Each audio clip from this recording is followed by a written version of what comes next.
Coup de pouce pour la planète, top départ, c'est parti pour votre magazine 100% développement durable. Bienvenue dans vos 5 minutes d'infos vertes. Sans attendre le coup de presse de la semaine, c'est Mathieu Sarfati qui a fait le tour du net de l'info écolo. Au menu, Bruxelles sous influence dans le dossier des glyphosates, une carte de France 2.0 des produits bio et puis l'Écosse qui passe à l'électricité 100% verte. On regarde.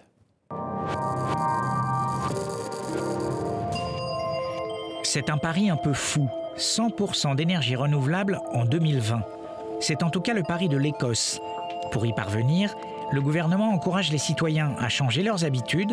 Grâce aux éoliennes, aux barrages hydroélectriques et aux hydroliennes, 50% de l'électricité du pays est déjà renouvelable.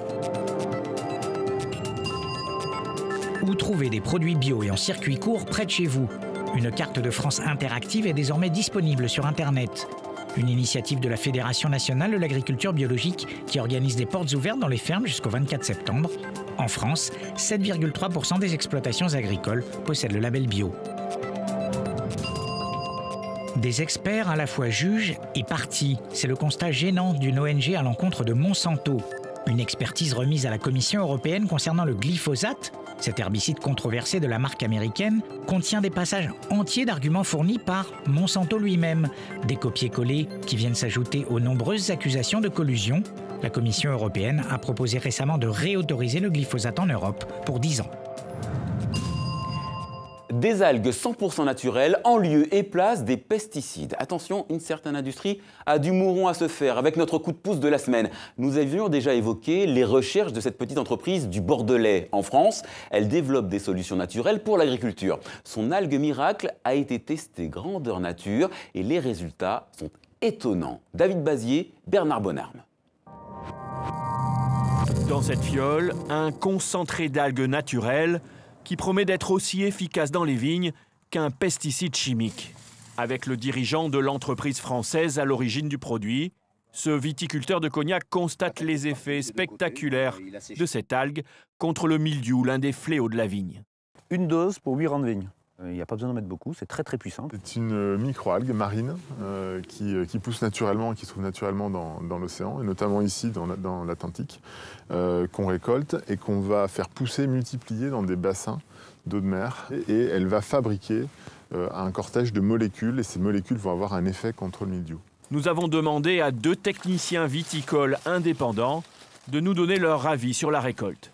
À première vue, comparé à la parcelle conventionnelle juste à côté, on a largement le même potentiel. Aujourd'hui, on arrive à une qualité de production identique à une lutte conventionnelle. Mais il faudra encore du temps, car les autorisations de mise sur le marché d'un nouveau produit prennent en général plusieurs années.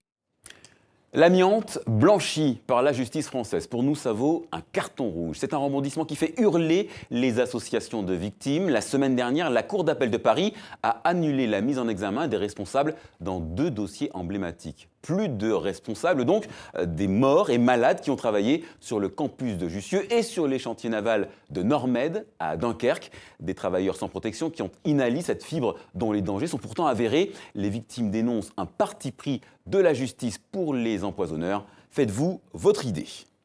Si je dis Blondie, je vous parle d'un temps que les moins de 20 ans ne peuvent pas connaître. Pour les autres, voici Debbie Harry, la chanteuse du célèbre groupe des années 80, 71 ans, une icône punk, mais plus seulement, car Debbie a une conscience verte. C'est pour ça qu'elle a défilé avec cette tenue entièrement composée de matériaux recyclés, signée Vin plus Omi, des créateurs britanniques qui présentaient leur collection la semaine dernière à Londres.